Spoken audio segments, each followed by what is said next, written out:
Section 1.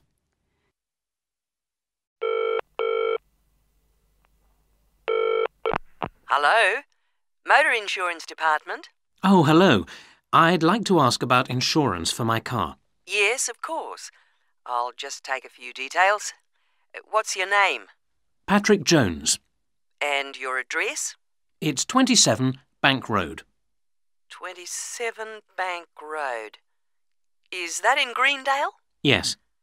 And what's your daytime phone number? My work number is 730453. And could I ask what your occupation is? Dentist. OK. Now, a few details about your car. What size is the engine? It's 1200 cc's. Thank you. And the make and model? It's a Houghton Sable. Could you spell the model name, please? Yes.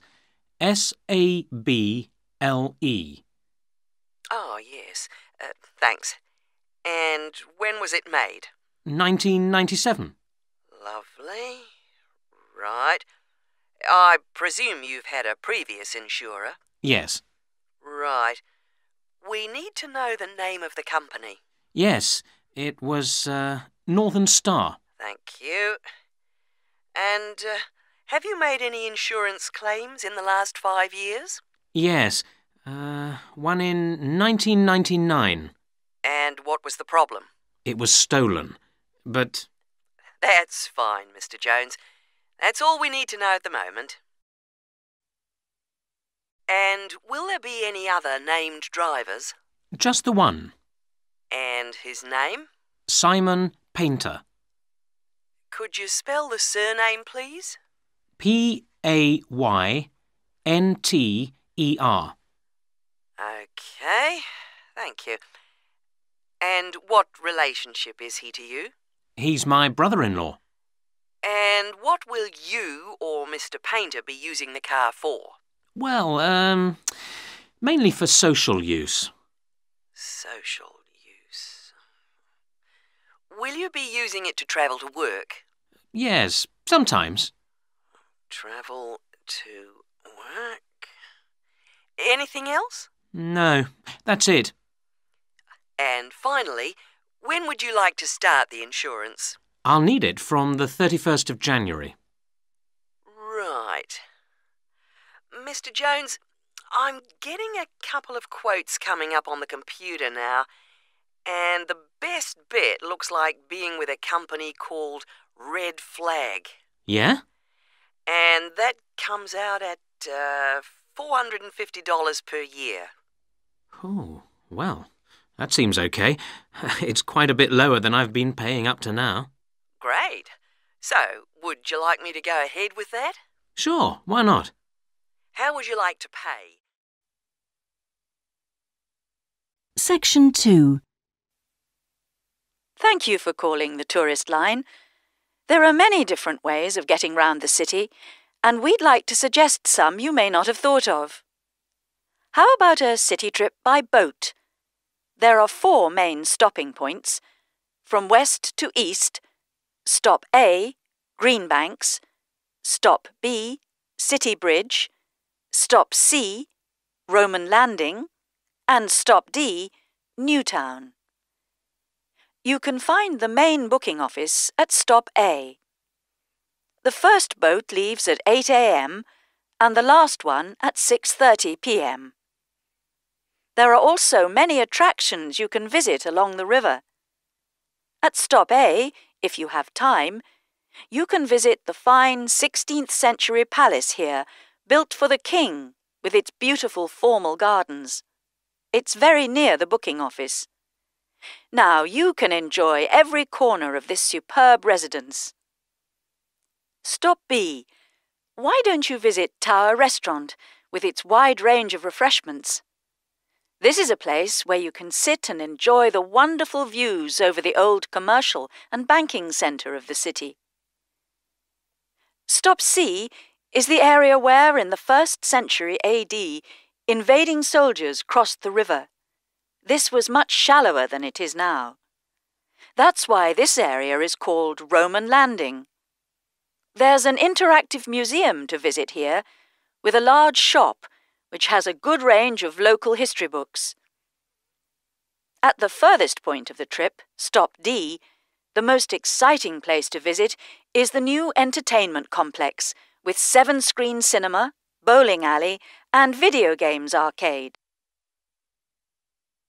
Besides the boat tours, there are city buses. 2 companies offer special services. The top bus company runs all its tours with a live commentary in English. Tours leave from 8:30 a.m. every 20 minutes. There are departures from Central Station, Castle Hill and Long Walk. This is a hop-on, hop-off service, and tickets are valid for 24 hours. For further details, call Top Bus on 0208 944 7810.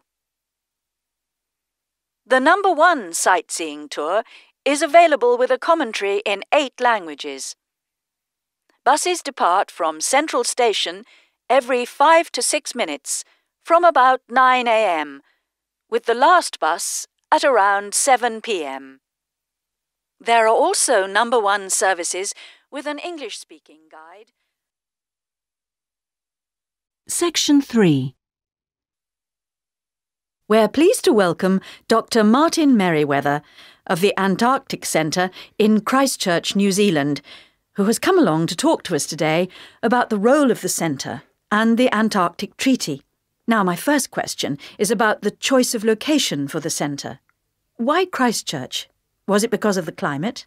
Well, actually, New Zealand is the second closest country to Antarctica, and Christchurch is often used on Antarctic expeditions. Right, so it's because of where we are, coupled with our historical role. So tell us, what is the main purpose of the centre? Oh, well, we have 2 complementary roles. One is as a scientific base for expeditions and research, and the other is as an information centre. Tell us something about the role as a scientific base. Well, we're able to provide information about what scientists should take with them to the South Pole. For example, the centre contains a clothing warehouse where expeditions are supplied with suitable clothing for the extreme conditions.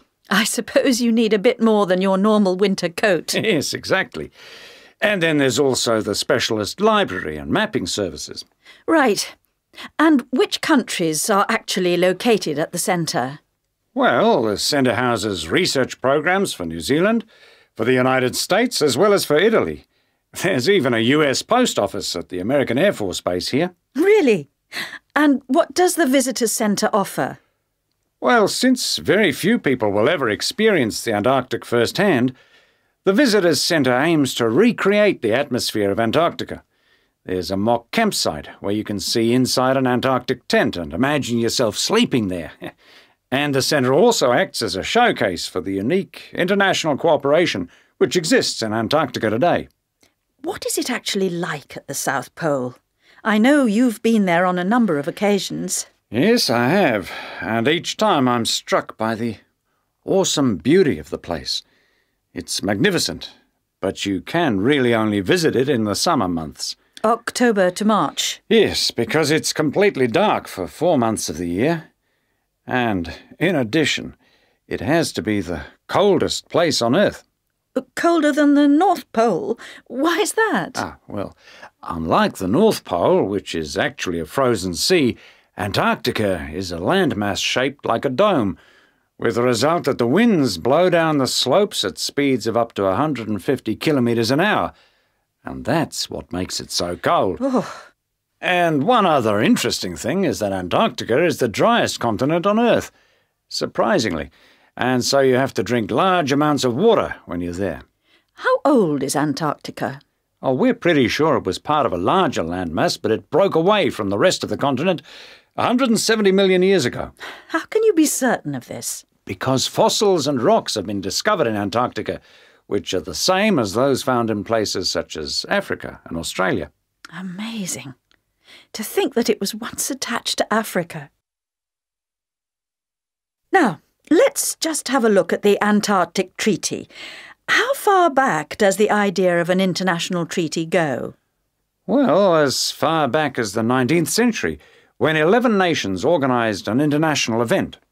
When was that exactly? In 1870, and it was called the Polar Research Meeting. And then, not long after that, they organised something called the First International Polar Year.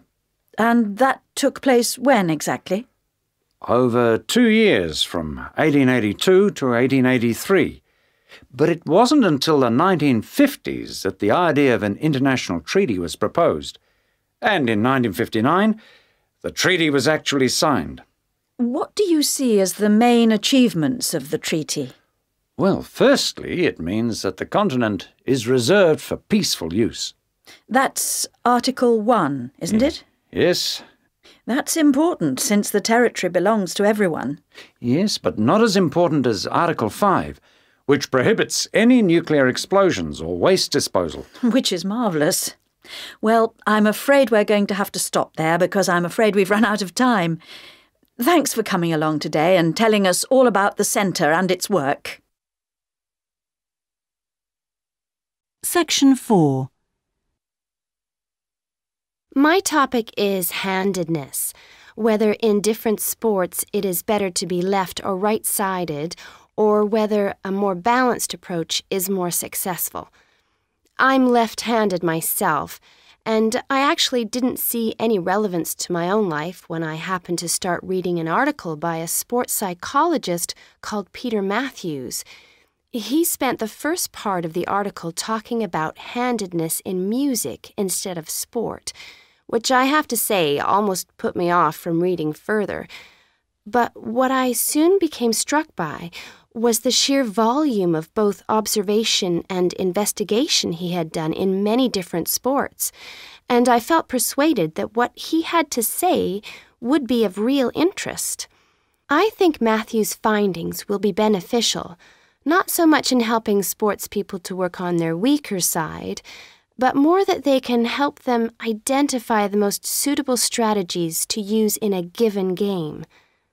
Although most trainers know how important handedness is, at present they are rather reluctant to make use of the insights scientists like Matthews can give, which I think is rather short-sighted, because focusing on individual flexibility is only part of the story. Anyway, back to the article. Matthews found a German study which looked at what he called mixed-handedness, that is, the capacity to use both left and right hands equally. It looked at mixed-handedness in 40 musicians on a variety of instruments. Researchers examined a number of variables. For example, type of instrument played, regularity of practice undertaken, and length of time playing instrument, and found the following. Keyboard players had high levels of mixed-handedness, whereas string players like cellists and violinists strongly favored one hand. Also, those who started younger were more mixed-handed. Matthews also reports studies of handedness in apes. Apes get a large proportion of their food by fishing ants from anthills. The studies show that apes, like humans, show handedness, though for them right and left-handedness is about equal, whereas about 85% of humans are right-handed. Studies showed that apes consistently using the same hand fished out 30% more ants than those varying between the two.